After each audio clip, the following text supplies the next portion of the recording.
We make him a liar, and his word is not in us. So twice, the first one with the present tense, the last one with the perfect tense, says, you talk about being a sinless person, you're making God a liar. And you are out of touch with your reality. So let's not go there.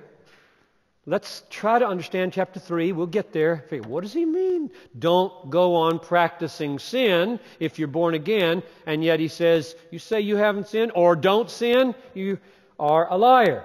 Walking in the light, verse 7, chapter 1, cannot mean sinlessness in view of verse 8. So what does walk in the light mean? I'll give you an advanced answer. Walking in the light means when you stumble, you recognize it. I just stumbled. There's light everywhere. Bang, you're down. If there were no light, you might not know what was going on. Light means you can recognize the mess, confess it, hate it, fix it, move on in grace. But we'll be back to that. What about the second issue? You can lose this. I mean, are these standards, like you can make a good start, like a little baby Christian, be born again, have a little life, and later on, the standards become so high, you just throw it away, and you lose your life. You lose your salvation. Can that happen? It cannot happen. At least John thinks it can't happen. And John is the clearest writer in the New Testament on this, except maybe for Paul in Romans 8, 28 to 30. Those whom he justified, he glorified. That's clear. Nobody who's justified fails to be glorified in Paul's theology. And in John, nobody who's born again fails to persevere. So it's chapter 2, verse 19. Let's read it. It's one of those great verses. Put a big something beside it for perseverance, or ES for eternal security. Verse 19 of chapter 2.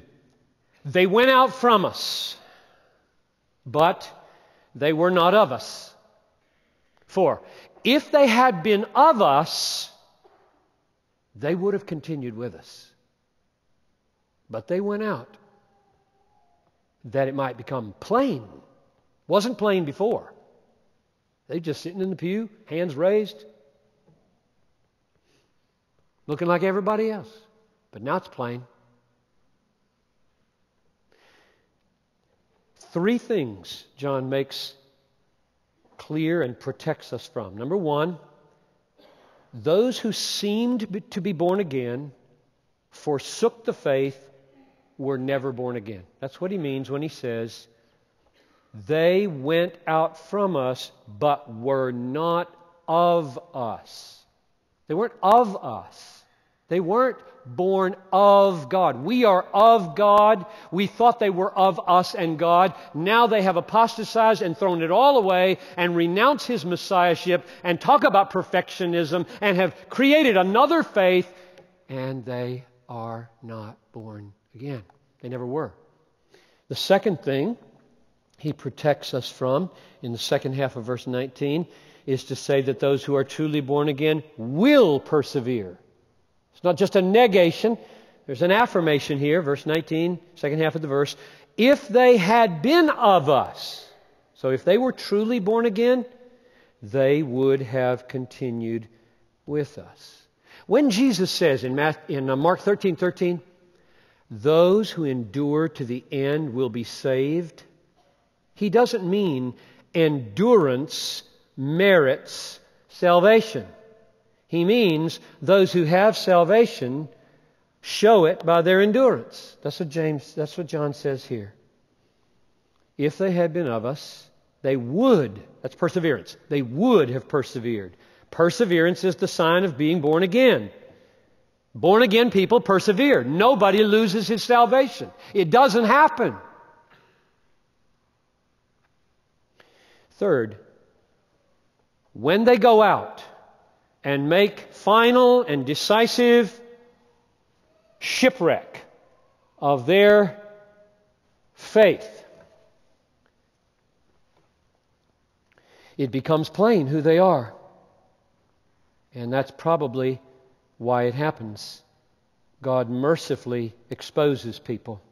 Not always, but often. Exposes the fake Christian. There's some in the room, probably. I hope these words awaken your soul so that you don't stay fake. Just putting on the smiley face, coming to worship and thinking you're born again when you're not born again. And eventually you're going to get tired of this religion thing. You're going to bail and go after the world like we've seen people do. And I just pray that my heart is the same as John's. I'm writing this so that you may not sin. And we have an advocate, and I wish that you would possess him, because he who has the Son has life, and he's freely offering himself to you all here in this room and downtown and north. So those two problems that arose in my mind, got to be a perfect Christian to know you're born again, and goodness gracious, you can lose this thing. John says, no way. I'm not into perfectionism in this world, and I'm not into any kind of loss of salvation. God doesn't lose His children. You're in His palm. Nobody can pluck you out.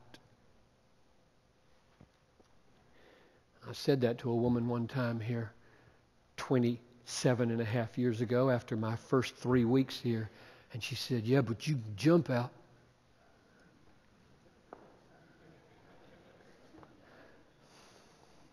Well, just hang in there with the new birth and you'll see.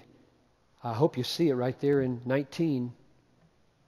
If they had been of us, they would have continued with us. Nobody jumps out.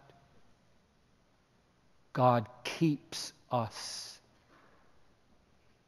She didn't like God having that much control in her life at all. Even as a professing Christian, my life hangs on God having that much control in my life, because I'm jumping out of His hand if He doesn't keep me. Prone to wander, Lord, I feel it. Prone to leave the God I love. Take my heart, oh Lord, and seal it with a chain and with super glue, so that I don't bail in my low moments. That's my only hope. Now, that was a long introduction to 1 John, and we will end with a page and a half of notes here out of 10 on 1 John 5. So go to 1 John 5 with me, would you? I just want to get you ready for next time by pointing out the train of thought in verses 3 and 4, which is so remarkable. Just shows you how this works and why it is that he can say these things about newborn people.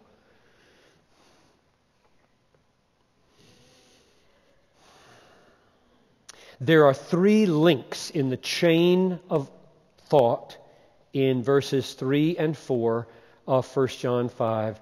I'll show you the links, make a comment, and we'll be done. Link number 1. For this is the love of God, that we keep His commandments, and His commandments are not burdensome.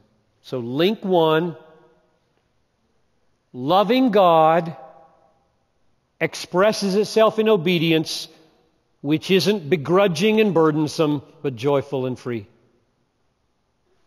Link number 2, verse 4. For everyone who has been born of God overcomes the world. That's given as an argument for link 1. That's why I'm calling them links. Link number 3. Second half of verse 4. And this is the victory that overcomes the world, our faith. Okay, now that's enough. Could have filled a half an hour with those. I'm going to take 3 minutes. Link 1 says that if you love God, it comes out as obedience to His word, His will, and it's not burdensome. For this is the love of God, that we keep His commandments, and His commandments are not burdensome. So the mark of loving God, genuine love for God, is that when you read what His will is, you love it. You don't say, oh, that's burdensome. That's the opposite of this.